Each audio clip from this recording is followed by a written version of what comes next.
Alright guys, so we finally got the headers to fit properly. It's on there.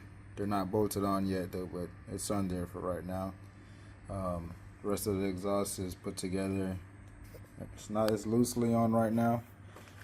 Nothing is tightened so far, but as you can see, it's on there. Still got a few things I need to do. Got to put some hangers on there to keep it steady. As you can see, it's there. It's on. So, yeah. So guys, I think that's going to be it for this video.